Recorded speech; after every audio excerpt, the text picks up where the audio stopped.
अस्सलामुअलैकुम dear students, welcome to my YouTube channel V U study with me. जी students, कैसे हैं आप सब। आज के अपनी इस वीडियो में हम इस्लामियात 202 का फाइनल टर्म सिलेबस डिस्कस करेंगे, लेक्चर नंबर 17 पार्ट 1। और वीडियो से रिलेटेड मैं आपको ये चीज़ बता दूं कि आप लोगों का ये जो चैप्टर है ये बहुत इंपॉर्टेंट है आपके एमसीक्यूज़ के लिए भी, और आपके जो शॉर्ट क्वेश्चंस आते हैं 2 मार्क्स के 3 मार्क्स के, उसके हवाले से भी आप लोगों का ये चैप्टर बहुत इंपॉर्टेंट है। ठीक है, तो वीडियो को लास्ट तक देखिएगा, फुल अच्छे से वॉच करके समझ लीजिए ताकि आप लोगों को क्लियर हो जाए कि कौन आपके एमसीक्यूज़ जो हैं वो इससे रिलेटेड कौन कौन से हैं। लेक्चर है आपका उलूमुल कुरान। ये आपके इससे रिलेटेड मज़ीद आपके 3 लेक्चर्स और भी होंगे। अभी हम इसका पार्ट 1 डिस्कस करते हैं उलूमुल कुरान का।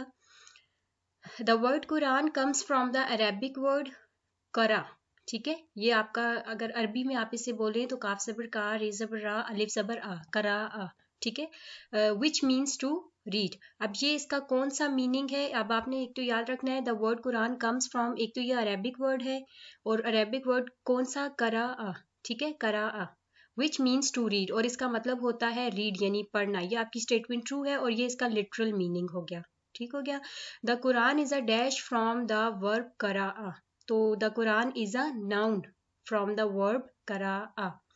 The Quran is the Arabic speech of Allah which he revealed, he यानी कि अल्लाह ताला रिवील्ड का मतलब होता है नाजिल किया, टू मोहम्मद सल्लल्लाहु अलैहि वसल्लम in the form of the words with their meanings. ठीक हो गया। यानी अब यहाँ पे आपका क्या है, द कुरान ये वही है, अरेबिक स्पीच है यानी अरबी कलाम है अल्लाह ताला का, जो अल्लाह ताला ने नाजिल किया है आप सल्लल्लाहु अलैहि वसल्लम पर। किस फॉर्म में, वर्ड्स की फॉर्म में और उसके मीनिंग के साथ। ठीक है, नेक्स्ट चलते हैं। Quran has been preserved in the Mushaf, ये आपका वर्ड है Mushaf, and has reached us by mutawatir perpetual incessant transmission. ये आपकी स्टेटमेंट हुआ है, यानी कुरान को जो है वो पहले सेव किया गया, आपको पता है पत्तों पर, इसको जो पत्ते होते थे बड़े बड़े उनके ऊपर इसको जो है वो तहरीर किया जाता था, जो भी आयात नाजिल होती थी, और इसको फिर आस्ता आस्ता मतलब मतवातर इसको जो है वो नाजिल किया गया था फिर। नेक्स्ट आपका एमसीक्यू है, meaning of the Quran is. अब कुरान का मीनिंग आपका क्या है, रीड, रीसाइट, ये दोनों इसके मीनिंग्स हैं। लिटरल मीनिंग ऊपर मैंने आपको बता दिया है, टेक्निकल मीनिंग भी आगे हम इसका देख लेते हैं। ठीक है, आई थिंक मैंने कहीं पे इसको बल्कि वो जो ऊपर हमने एक और साथ देखा है, ये अब यहाँ पे अगर सिर्फ आपसे पूछेंगे ना कि मीनिंग ऑफ कुरान, और अगर आपको ये दोनों ऑप्शन हो तो फिर आपने दोनों पे करना है, और अगर वो आपको लिटरल मीनिंग पूछेंगे और इसमें सिर्फ आपका रीड हुआ और बोथ है भी ना इस तरह, तो फिर आपने रीड पे करना है। ठीक हो गया। इसके बाद है मीनिंग ऑफ अल कुरान। अब इससे ये जो है आपका मीनिंग ऑफ अल कुरान, यानी कि ये आगे आपके जो हैंड आउट्स हैं उसमें कुछ इसकी नेम्स दी हुई हैं, डिस्क्रिप्शंस दी हुई हैं होली कुरान की। उसमें ये आपका पहला वर्ड जो है अल कुरान, अल कुरान का क्या मतलब है, बुक टू बी रीड। इसके बाद आ जाता है dash means the book that distinguishes between truth and falsehood. अब वो बुक जो फ़र्क करती है गलत और सही के दरमियान, उस बुक का क्या, वो कौन सी है, अल फुरकान। यानी कि अल फुरकान का मतलब है कि वो बुक जो गलत और सही के दरमियान में फ़र्क करेगी। तो ये आपको किसी तरीके से भी ये एमसीक्यू आ सकता है, आपने इसको अच्छे से माइंड में रखिए, फुल एक बार वॉच करिए वीडियो को, बहुत इंपॉर्टेंट है आप लोगों का ये लेक्चर। नेक्स्ट चलते हैं अल किताब। नेक्स्ट आपका जो इसके नेम है वो क्या है, अल किताब। अब अल किताब क्या है, the literal meaning is writing और कंपाइलिंग। अब हो सकता है वो आपको ये पूछ लें, the literal meaning is writing और कंपाइलिंग रेफर्स टू, आगे आपको बुक्स के नाम दे दें, अल फुरकान, अल कुरान, अल किताब, तो आपने उसमें से एक सेलेक्ट करना होगा। और ये भी हो सकता है कि अल किताब दे दे और इसका लिटरल मीनिंग आपसे पूछ लें, तो फिर आपने बताना है कि राइटिंग है या इसका कंपाइलिंग है। और इसमें क्या इंक्लूड है, the verses, rule, stories and news have been collected in it. ठीक हो गया। उम्मीद करती हूँ वीडियो यहाँ तक आपको अच्छे से समझ आ गई होगी। मे भी वीडियो थोड़ी लेंथी हो जाए बट इंपॉर्टेंट है, इसीलिए मैंने कहा मैं आपको थोड़ा ब्रीफ कर दूँ। द लिटरल मीनिंग ऑफ अल जिक्र। अब अगला जो नाम है वो क्या है, अल जिक्र। इसका लिटरल मीनिंग क्या होता है, रिमाइंडर भी होता है, एडवाइस भी होता है, ग्रेटनेस भी होता है, ऑनर भी होता है। मैंने सारे लिख दिए हैं और ऑल आपका करेक्ट आंसर है। द लिटरल मीनिंग ऑफ अल तंजील। अब अल तंजील का लिटरल मीनिंग क्या होता है, और ये तमाम जो मैं आपको नाम बता रही हूँ ये आपके नेम्स हैं। ठीक है, नेम्स हैं के ये कुरान पाक के है उससे, तो आप लोगों ने इनको माइंड में रखना है। और अल तंजील का आप लोग देख लिए, ये क्या है, अल तंजील का मतलब होता है रिवील्ड। ठीक हो गया, अल तंजील का मतलब है आपका रिवील्ड। इसके बाद नेक्स्ट चलते हैं, लिटरल मीनिंग है ये इसका, अल तंजील का। नेक्स्ट चलते हैं, sorry, and indeed this Quran has been revealed by the Lord of all the worlds. ये आपकी स्टेटमेंट ट्रू है, ठीक है, यानी ये वो है ना आयत है कि भाई अल्लाह ताला ने तमाम जहानों का मालिक यानी अल्लाह ताला ने कुरान पाक को नाजिल किया। The Holi Quran has basically dash components. अब होली कुरान के कितने कंपोनेंट्स हैं ये आपने याद रखना है, 2 कंपोनेंट्स हैं। कौन कौन से हैं, वर्सेज है और सूराज है, ठीक है। द प्लूरल ऑफ वर्स यानी आयत, वर्स कहते हैं आयत को। अब आयत की जो जमा है वो क्या होती है, वर्सेस यानी आयत, आयात। ठीक हो गया, अगर कोई उर्दू में आप लोग लिखेंगे तो फिर उसमें आप ये यूज करेंगे। A specific and fixed part of the Quranic surah is known as, ये आपने माइंड में रखना है कि अब जो कुरान पाक का स्पेसिफिक और फिक्स्ड पार्ट है उसे हम क्या कहते हैं, वर्स कहते हैं यानी आयत कहते हैं। And it is the smallest unit of Quran. अब वो आपको ये भी पूछ सकते हैं specific and fixed part of the Quranic surah is known as, आगे ऑप्शन में आ जाएंगे। और ये भी पूछ सकते हैं the smallest unit of Quran is known as verse. दोनों का जवाब आपने वर्स ही करना है, माइंड में इसको अच्छे से रख लीजिए। The literal meaning of verse, अब वर्स का लिटरल मीनिंग क्या है, ये तमाम लिटरल मीनिंग्स हैं इसके, मैंने एक ही आपको, सिंबल है, मिरेकल है, आर्गुमेंट है, लेसन, स्ट्रेंज थिंग, कॉन्ग्रीगेशन, ठीक है। ये आपके तमाम क्या है, लिटरल मीनिंग है, इनको अच्छे से माइंड में रखें। शॉर्ट क्वेश्चन में भी पूछ सकते हैं और मे भी ऑप्शन में इनमें से कोई भी आपको ऑप्शन दे देंगे।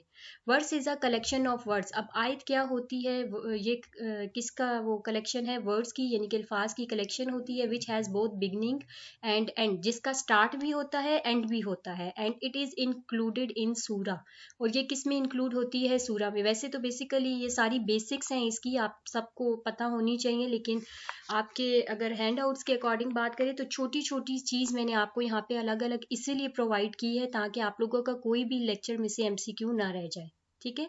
तो अब ये है आपकी स्टेटमेंट क्या है, ट्रू। अब ये वर्ड्स की आपकी डेफिनेशन भी है, words is a collection of words which has both beginning and and, जिसका स्टार्ट भी होता है एंड भी होता है, and it is included in सूरा। और ये भी याद रखना है कि ये सूरा में इंक्लूड होती है। कुरान कंटेन्स, आपको पता है कि जो कुरान की वो आयात हैं 6666 है अभी, लेकिन ये है कि मैंने गूगल पे भी इसको किया था, कुछ जो है वो कहते हैं 6200 कुछ उन्होंने लिखी हुई थी, बट हम तो यही है कि 6666 आयात होती हैं। अब ये ऑप्शन पे डिपेंड करता है कि आपको ऑप्शन कौन सा आएगा। इन the Quran the Surat is the equivalent, खैर इसमें चेंजिंग तो हो ही नहीं सकती, बट अगर आप लोग फिर भी खुद कंफर्म कर लें तो ज़्यादा बेहतर है। In the Quran the sura is the equivalent of a chapter, ये आपकी स्टेटमेंट ट्रू है। The Quran contains suras dash surahs and each of which is divided into ayas, ayas यानी अभी मैंने आपको बताया वर्सेस। अब आपने ये बताना है कि कुरान मजीद में कितनी सूरतें हैं, तो आपको पता है 114 सूरतें हैं कुरान मजीद में, ठीक है। आयात भी आपको याद होनी चाहिए, कुरान पाक में कितनी सूरतें हैं वो भी आपको याद होनी चाहिए, मंजिल कितनी है वो भी आपको पता होनी चाहिए, 7 मंजिल्स होती हैं। शॉर्टेस्ट सूरत ऑफ कुरान, अब कुरान की सबसे जो छोटी सूरत है वो कौन सी है, सूरह कौसर है, इसमें जस्ट आपकी 3 आयात गिवन है। ये दोनों आपको एज आ एमसीक्यूज पूछा जा सकता है, छोटी सूरत पूछी जा सकती है और ये भी पूछ सकते हैं कि सूरह कौसर की आयात कितनी है, 3 आयात है। और सबसे लॉन्गेस्ट सूरत आपको पता है वो कौन सी है, अल बकरा है, और इसकी जो आयात है वो 286 आयात हैं सूरह बकरा की, ठीक है। इसके बाद आ जाते हैं, सवार इज द प्लूरल ऑफ सूरज, यानी कि सूरज का अगर प्लूरल यानी पूछा जाए, जमा पूछी जाए तो वो क्या है, सवार है। ये आपका स्टेटमेंट जो है ये आपकी ट्रू है। मैं कोशिश कर रही हूँ वीडियो ज़्यादा लेंथी ना हो, बट ये एमसीक्यूज इंपॉर्टेंट हैं आपके और ज़्यादा भी बहुत है। लिटरल मीनिंग ऑफ सूरज, अब सूरज का लिटरल मीनिंग क्या होता है, honour and destination, peace, high and beautiful building, ये तमाम इसके लिटरल मीनिंग है, ठीक है। A permanent collection of Quranic verses is called a surah. अब अभी तक हमने वर्स की देखी थी कि वर्स की डेफिनेशन क्या थी, वो थी कलेक्शन ऑफ वर्ड जिसका बिगनिंग भी था एंड भी था। और अब permanent collection of Quranic verses यानी कि कुरानी आयात की जो परमानेंट कलेक्शन है उसको हम क्या कहते हैं, सूरा कहते हैं, which has starting point and and point, और इसका भी स्टार्टिंग पॉइंट और एंड पॉइंट होते हैं, ठीक है। और ये इसका टेक्निकल मीनिंग हो गया है आपका सूरा का। अगर आपसे डेफिनेशन में पूछा जाए ना what is the technical meaning of सूरा, तो फिर आपने ये डेफिनेशन लिखनी होगी। The surah revealed before the migration are. अब ये चीज़ यहाँ पर आप लोग ठहरिए, इसको अच्छे से समझ लीजिए, ये बहुत इंपॉर्टेंट MCQs हैं कि मक्की सूरतें कौन सी होती हैं और मदनी सूरतें कौन सी होती हैं। वो सूरतें जो माइग्रेशन से पहले, यानी कि जब आप सल्लल्लाहु अलैहि वसल्लम ने मदीना हिजरत नहीं की थी, मक्का में थे आप सल्लल्लाहु अलैहि वसल्लम, उस वक्त जो नाजिल हुई थी वो मक्की सूरतें हैं। और वो सूरतें जो माइग्रेशन के बाद नाजिल हुई हैं उन्हें हम मदनी सूरतें कहते हैं, ठीक है। बिफोर माइग्रेशन जो है वो मक्की हैं, आफ्टर माइग्रेशन जो है वो मदनी सूरतें होती हैं। इनकी तादाद भी आप लोग याद रखिएगा कि मक्की सूरतें कितनी होती हैं और मदनी कितनी होती हैं।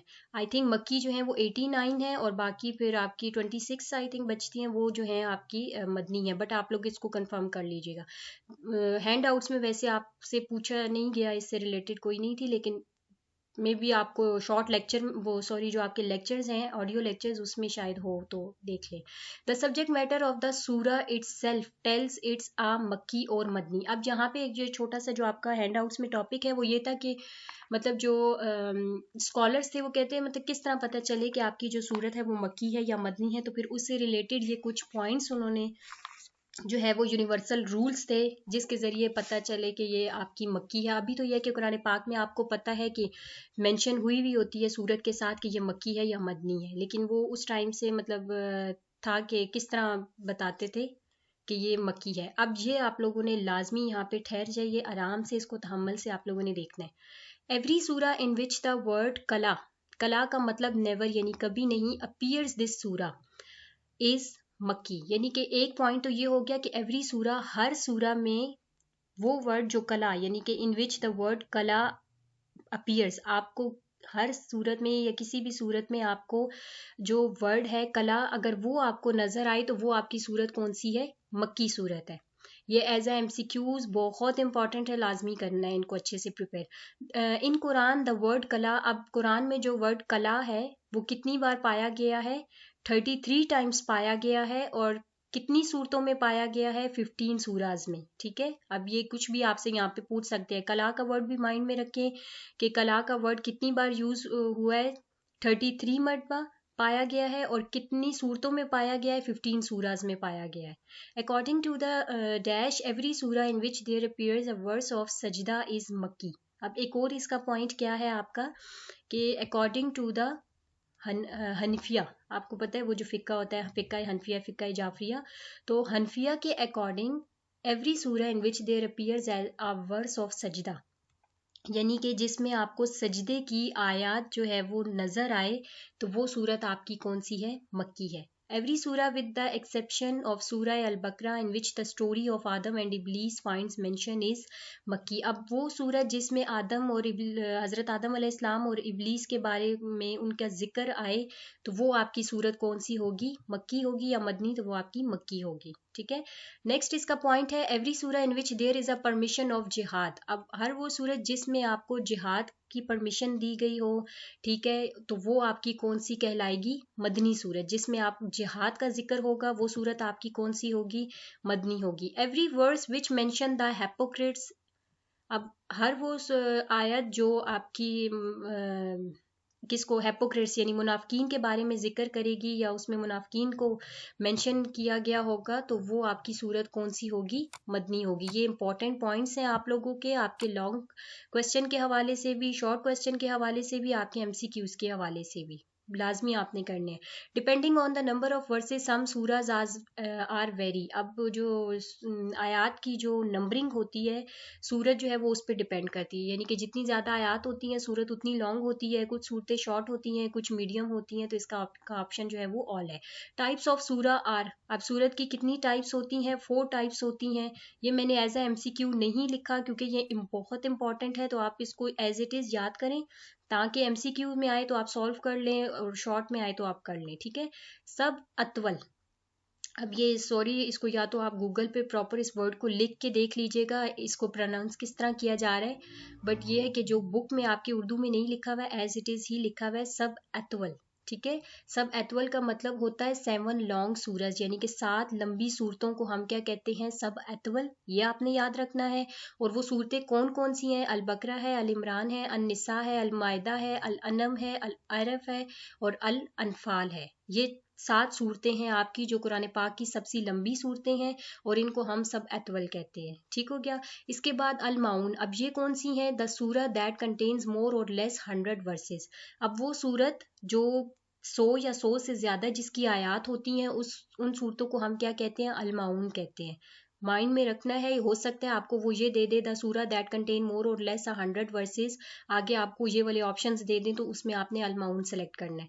इसके बाद आ जाते हैं मसानी। अब ये कौन सी है, surah whose verses are less than 100। ठीक है। वो सूरतें जिनकी आयात जो हैं वो 100 से कम हो उन्हें मसानी कहते हैं। वो सूरतें जो 100 से ज्यादा या कम हो उसको हम क्या कहते हैं, अलमाउन कहते हैं। ठीक हो गया। इसके बाद अल मुफस्सिल आ जाता है, the short sura with separate topics is called al Mufassal. ये अल मुफस्सिल की डेफिनेशन भी हो गई आपकी। अब ये एज इट इज एमसीक्यू में ये आ सकता है, the short sura with separate topic is called dash. Because, अब वजह क्या है, because they often contain the boundary, क्योंकि इसमें बाउंड्री यानी कि हद फासिल पाया जाता है। किसका, बिस्मिल्लाहिर्रहमानिर्रहीम, बिटवीन द टू सूरज। ठीक है। आपको पता है कि एक सूरत जब मुकम्मल होती है तो फिर पहले बिस्मिल्लाहिर्रहमानिर्रहीम पढ़ते हैं, फिर दूसरी सूरत आप लोग स्टार्ट करते हैं। ठीक है। तो यहाँ पे आपका उस चीज़ का कॉन्सेप्ट है। उम्मीद करती हूँ वीडियो आपको पसंद आई होगी और अच्छे से समझ भी आ गई होगी। प्लीज़ वीडियो को लाइक कर दीजिए, चैनल को सब्सक्राइब कर दीजिए। मिलते हैं नेक्स्ट वीडियो में। अल्लाह हाफिज।